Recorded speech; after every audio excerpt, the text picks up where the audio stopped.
Welcome, witches! I'm so grateful you decided to pop by today. Park your brooms by the door, because now the witch is in.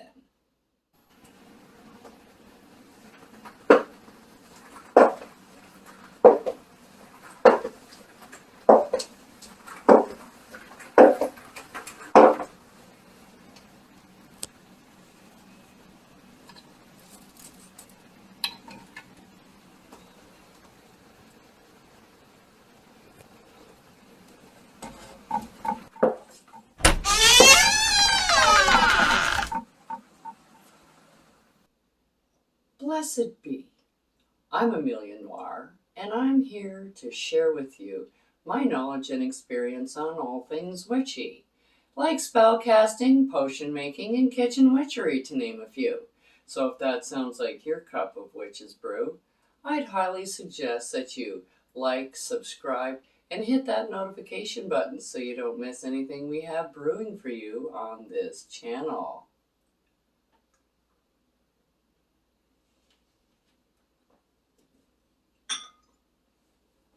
Now today we're going to do a jar spell, and because it's come to my attention, I did a sour jar spell a while ago, but I didn't do a sweetie jar spell, so I'm going to be doing that for you today. So you're going to need a jar. I like using glass jars, but you can use a plastic one. It's okay, it doesn't really matter, as long as you can see through it. You don't want it completely opaque. Okay, so you can use a colored jar as long as you can see in it. So we have a jar. You need a petition. You need a pen or a marker that corresponds with what you're doing for your jar spell, because there's a lot of reasons to do a sweetie jar spell. You need a mortar and a pestle to grind up your botanicals that you're going to be using to dress your candle with, which are sassafras and fenugreek, cinnamon. You need rose petals, and you need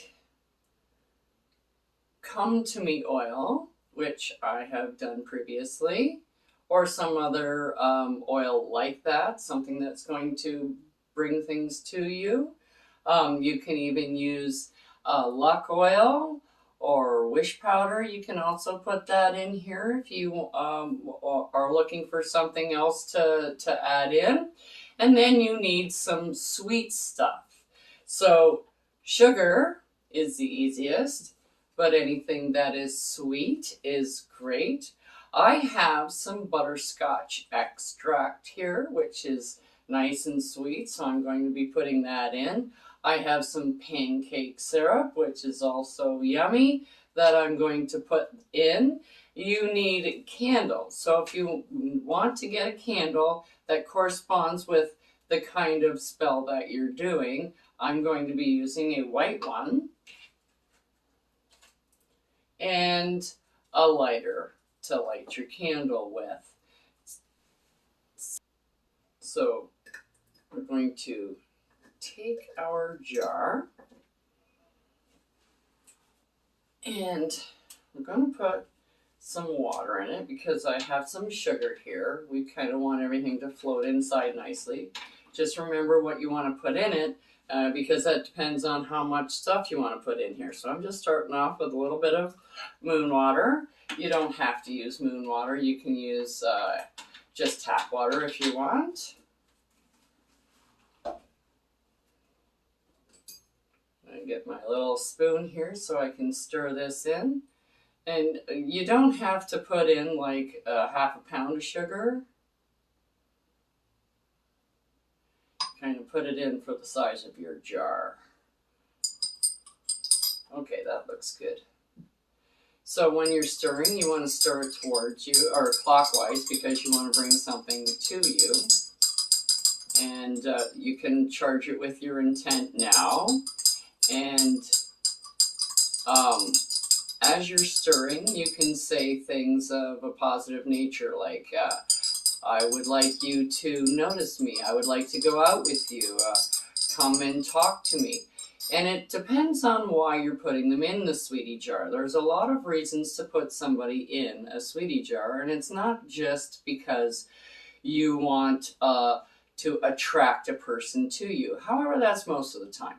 But you can also do a Sweety Jar for a lot of other things. If you have a boss or somebody that's in charge of your shift, and they always tend to be in a bad mood and they're grumpy and they yell and you know, they're just plain nasty, you can put them in a Sweety Jar. You have an option to put them in a sour jar if you want, but making their life worse, is that going to make it easier for you at work? Probably not. But if you put them in a Sweety Jar and they like you, maybe you'll get a better feel at work. They won't crab at you so much. They might be a little bit more pleasant to you. Or you can do your whole shift if you want, or just, you know, like treat everybody at work, you know, a little bit better. When you speak to us with respect, and, you know, things like that. And maybe share the jobs around, because you know, certain people always tend to get the crappy jobs and other people get the easy jobs, you know what I mean? And you always have a list of jobs if you're on a shift. This is a good one that you want to do, and this is a not so good one that you really don't want to do.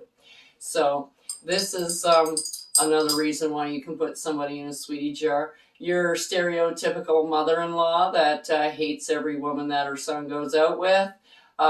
This is another reason why you put somebody in a jar.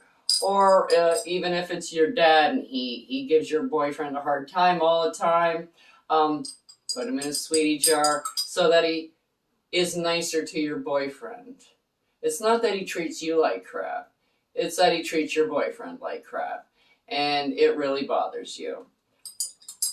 A teacher, anybody like that. Or just, oh my God, he's so cute, or she's just fine, and I want to get to know them better, but they don't notice me. Put them in a Sweety Jar. Okay? So, now that I've got that in there, I'm going to put in a little bit of this extract. Oh my goodness, that smells just wonderful. Whew. All right.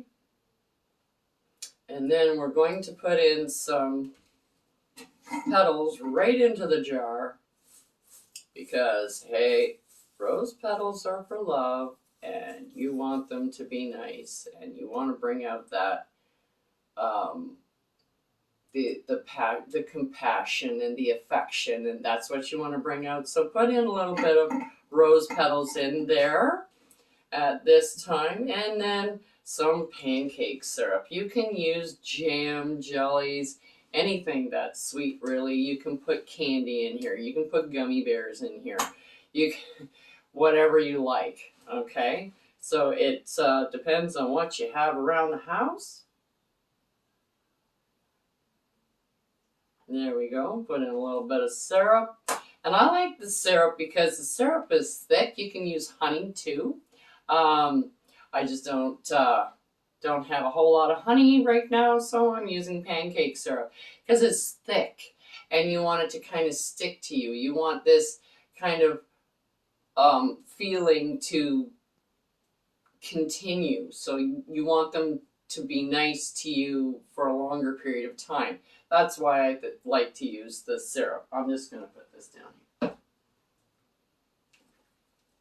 And we're going to stir all this up, and you put your intention into it, and you let them know what you want and not what you don't want. Get off of there. Okay. And then we're just going to move that out of the way for a sec, and we're going to work on our petition.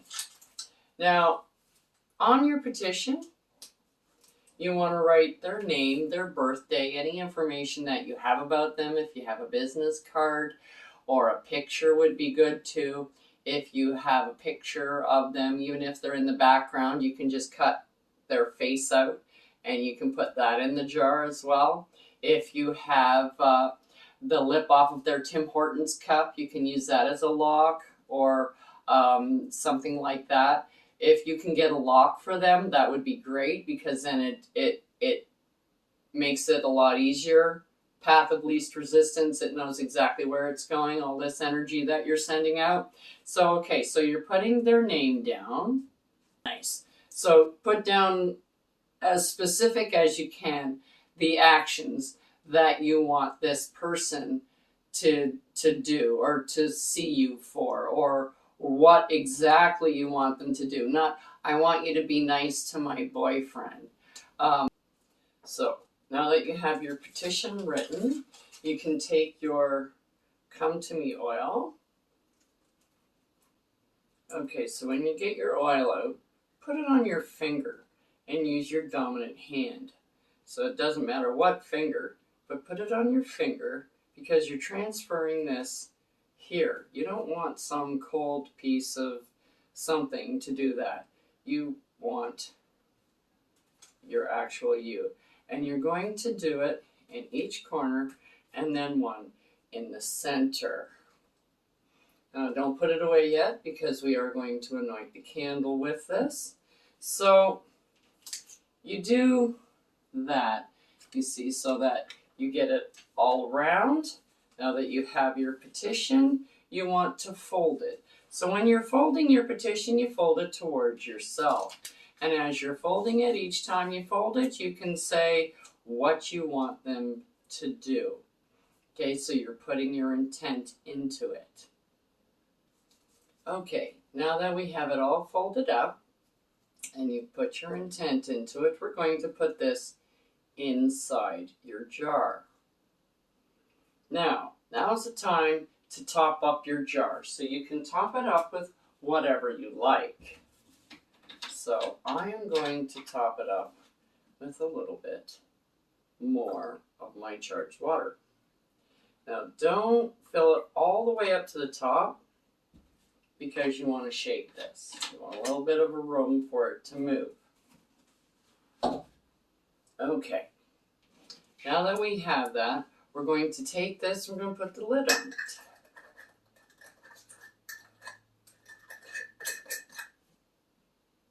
There we go, and we're going to work on the candle. So you take your mortar and pestle, and we are using a birthday candle. Now birthday candles are teeny, teeny, tiny. Okay, so you don't need much to do a birthday candle. So you get the dregs of these flower petals. So you get the smallest little bit, in like a quarter of a pinch, because you don't need a whole lot.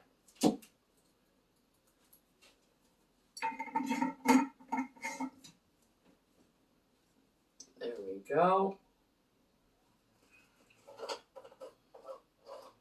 And fenugreek. And you only need like 1, 2 seeds. I'm going to put in 3, because that's my magic number. 3. That's how many of us there are. That's how it works for me. And don't forget the sassafras. See if you can't get something from the bottom, which is more powdery, because you want it as powdery as you can get it, so that it'll stick to your candle. And then, last but not least, we're going to put in a little bit of cinnamon. Cinnamon tends to get everywhere. There. All right. Now that we've got everything in here, do the same as you do with every other thing you want coming to you, clockwise. And you can put your intent in while you're grinding, and you can do this for as long as you like. You don't have to just, oh, it's done. You can keep grinding away and grinding away. You can do this for 20 minutes. It's when you come to the time when you feel you're ready, we're going to take this, and that's why I have this little placemat here, and you dump it out on your placemat.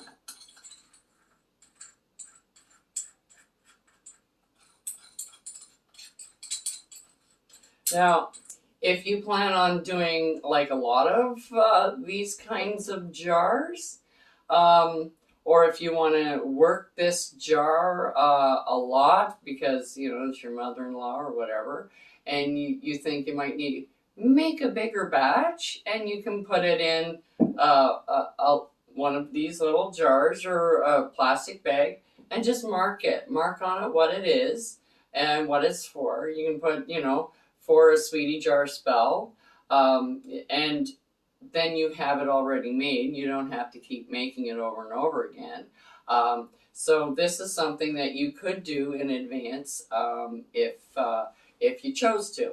Okay, so now that we have that here, we're going to get our commanding oil again, or our come to me oil, sorry. You can use commanding oil if you don't have come to me oil. It's the same kind of thing, it's just got more oomph. And you don't need very much at all. It's a teeny tiny candle. And I'm just kind of running it down the side a little bit. Now, if you're doing this, of course, you're bringing it to you. So you want to bring it to you. So you anoint it from the bottom to the top, around, and you pull the oil towards yourself. Then once you get it all oiled up and ready to go, you can spread this out the length of your candle.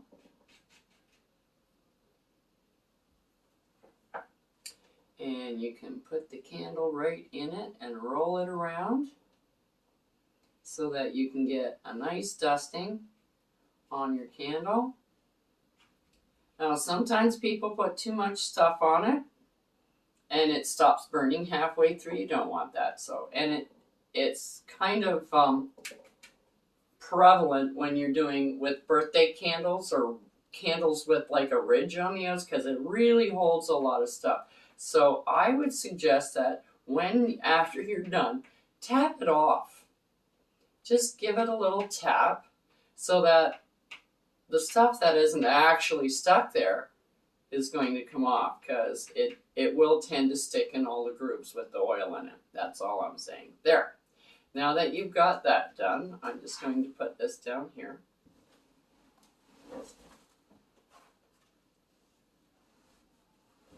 You get your jar. Where did I put my jar? There it is. Lost it there for a second. And you get your lighter. You seat this right on top of your jar.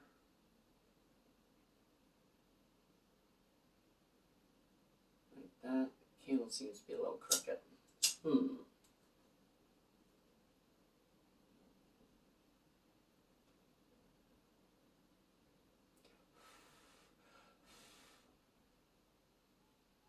There we go. And you might want to put it on a plate in case the candle falls over. Safety.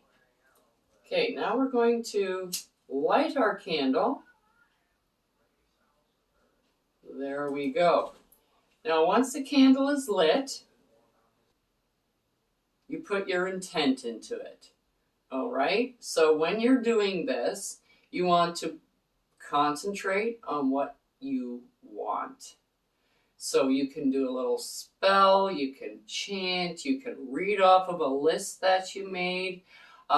Just try and stick with what kind of behavior that you want to attract to you, and not the behavior that you want them to stop doing.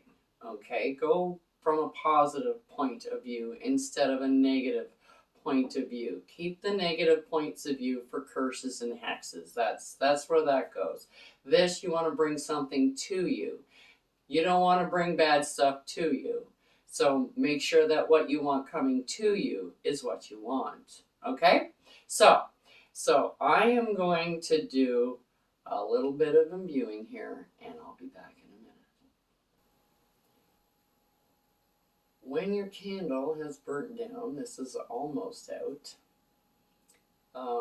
you can just leave that there and put it in your window, on your windowsill, and work it whenever you want. So that's sweetie jars and how you can use them in different ways that you can use a sweetie jar. And that's it for today, folks. And we'll see you next time on The Witch's Inn. Check out the link below for the correspondences and magical properties of the items used in this video. And don't forget to like, subscribe, and hit that notification button so you don't miss any witchy content our three sisters have brewing for you here on The Witch's Inn.